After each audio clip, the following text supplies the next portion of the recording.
Bonjour tout le monde et bienvenue dans cet autre épisode post-saison de Trésor AG. Aujourd'hui, je vous présente un épisode statistique, résumé statistique de ma saison. Ça se dit mal, hein? Statistique.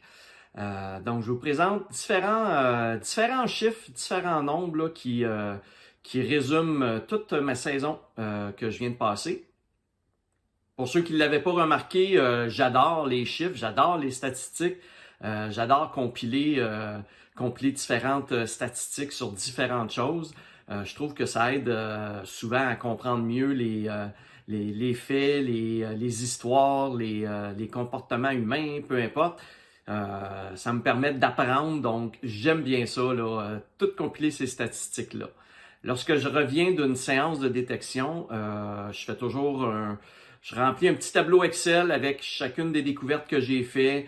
Je maintiens plein de données également, le lieu, la date, qu'est-ce que j'ai trouvé comme tel, combien ça vaut.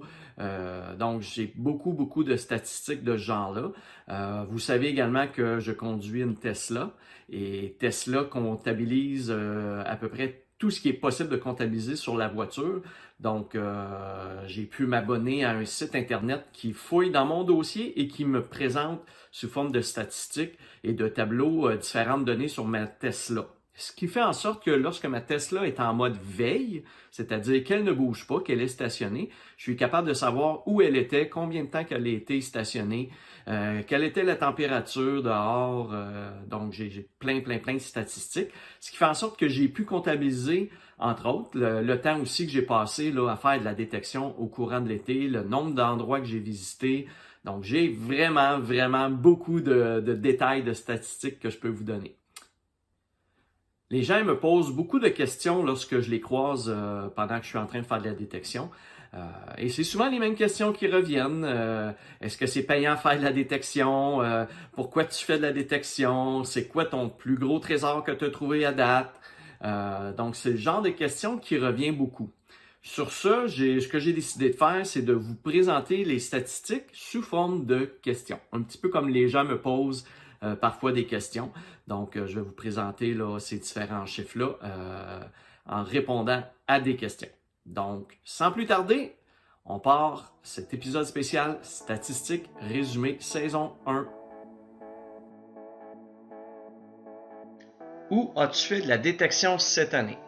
Cette année, je me suis surtout concentré dans les parcs. En effet, il y a habituellement une bonne fréquentation des parcs urbains dans les municipalités. Donc, les chances de trouver des objets perdus sont un petit peu plus élevées. Les plages sont également des endroits de prédilection, des endroits que les gens perdent beaucoup de choses. Donc, pour ma première saison, je suis donc passé dans 165 parcs et plages situées dans 21 villes différentes. Et je suis même allé jusqu'en Alberta pour en faire avec mon ami Denis qui habite à Cochrane, tout près de Banff, dans les Rocheuses. Quand je passe quelque part, j'essaie d'en profiter pour arrêter faire quelques heures de détection selon mes disponibilités et l'endroit. Ça me permet aussi de visiter les différentes villes là, que je ne connaissais pas. Donc 165 parcs visités dans 21 villes différentes cette année. On verra pour 2022 si on en fait autant, si on se concentre sur d'autres types. Exemple, je ne suis pas allé dans des champs. Donc, je sais qu'en Europe, les gens visitent les champs et trouvent beaucoup d'artefacts. Donc, au Québec, c'est un petit peu différent au niveau des champs, peut-être. Il y a moins d'histoire au Québec, mais c'est peut-être des choses que je vais regarder pour 2022. Combien d'heures de détection as-tu fait? Comme je vous l'ai déjà expliqué, considérant que j'ai la chance de me promener en Tesla, ça me permet d'avoir des statistiques multiples sur l'utilisation de ma voiture, dont le nombre d'heures de déplacement, les distances que j'ai fait, les consommations d'énergie que ça m'a pris, mais également les heures où la voiture est en veille, est en train de dormir, si on peut dire. Et grâce à ça, j'ai pu vérifier à chaque endroit où je suis allé combien d'heures que ma voiture a été en mode sleep, en mode dormir. Et j'ai pu alors vous compiler la statistique qui donne Roulement de tambour. 295 heures et 39 minutes de détection. Donc, tout ça a été fait dans, comme je disais auparavant, à peu près 165 endroits différents. Donc, si on fait une moyenne, juste pour le fun, ça me donne environ 1h40 minutes par lieu que j'ai visité au courant de ma première saison. Donc, certains lieux, j'ai passé juste un 30 minutes.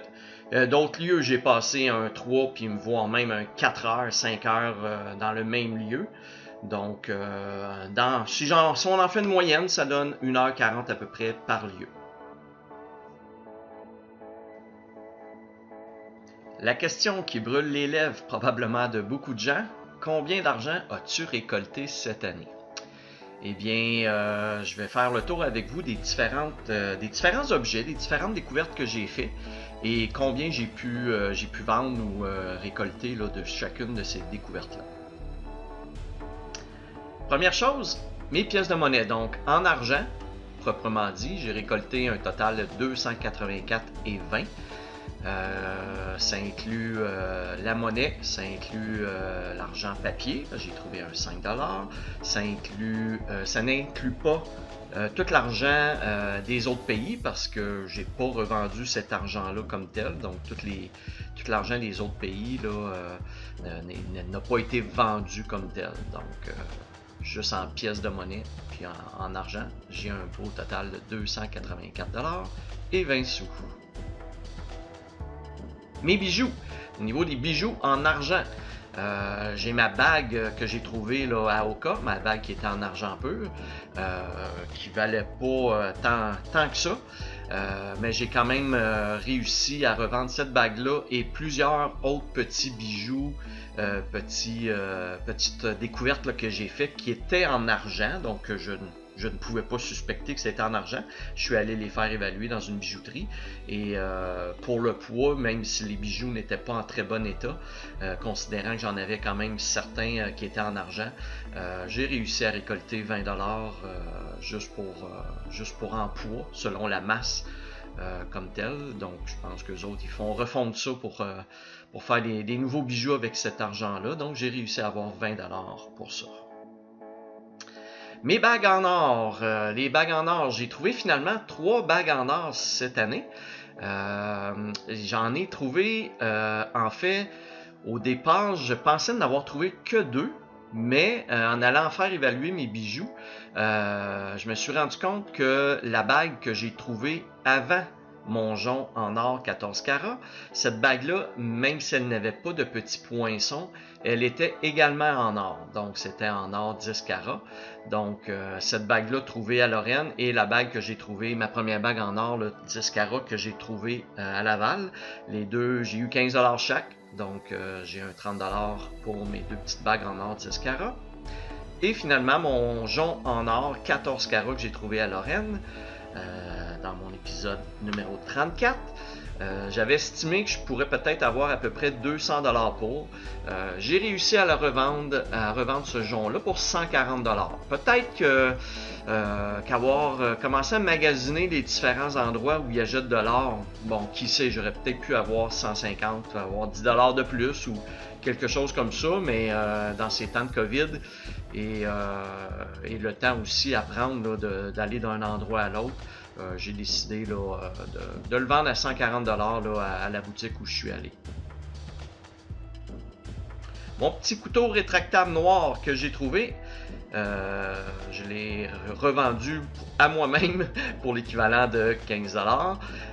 Une vapoteuse, j'avais une vapoteuse, parmi toutes les vapoteuses que j'ai trouvées, bon, la majorité était soit rouillée ou non utilisables, ou c'est des petites vapoteuses style jetable un peu plus, donc ça se revendait pas, sauf que j'en avais une qui était particulière et dont l'embout n'était pas du liquide de vapotage, mais du THC. Ouais, donc c'était vraiment de la drogue, du pot proprement dit sous forme liquide qui était dans cette petite bouteille là, qui est au bout de la vapoteuse. Donc, j'ai réussi à revendre cette vapoteuse-là pour 10$. Les autres vont aller à la récupération vu qu'il y a des batteries dedans. Mon petit cadenas que j'ai trouvé, qui est pratiquement neuf, que j'ai conservé, donc ça vaut 2$. Et d'autres petits objets que j'ai conservés, que je vais utiliser pour moi-même. Donc, 2 paires de ciseaux pour l'équivalent d'à peu près 1$, 2 briquets que j'ai trouvé pour à peu près 1,25$. Ma petite pile rechargeable 3A, 1,50$. Ça vaut quand même assez cher, des piles rechargeables. Donc, les piquets de tente, j'ai trouvé 2 fois une quantité quand même importante de piquets de tente qui va m'être utile parce que la dernière fois que je suis allé faire du camping, j'en ai cassé un, puis j'en ai croché 2-3 autres.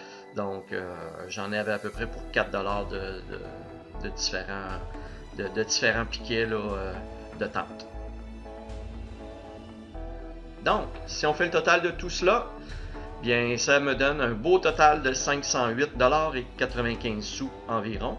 Évidemment, ça, c'est sans compter les objets que je n'ai pas encore vendus, parce qu'il y a plusieurs choses que je n'ai pas vendues. Mon petit manteau Paradox que j'ai trouvé, mes petites voitures, j'ai pas vérifié encore pour revendre en lot mes petites voitures aussi. Donc, il y a bien des petits objets comme ça que j'ai pas revendus.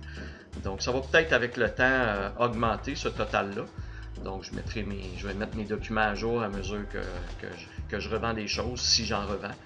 Sinon, je vais peut-être faire des dons également à certaines personnes de certains objets. Donc, je vais voir avec le temps. Donc, voilà ce qui complète cet épisode sur les différentes statistiques. C'était quelques statistiques que je voulais partager avec vous. C'est toujours bien fun des fois là, de voir exactement ce que ça représente là, de faire de la détection de métal comme ça. Donc, j'espère que ça vous a plu. Et comme à l'habitude, si vous avez aimé, n'hésitez pas à liker la vidéo et à vous abonner à la chaîne si vous voulez être informé lorsque je mets en ligne des nouvelles vidéos. Et sur ce, je vous dis, comme à l'habitude, à la prochaine!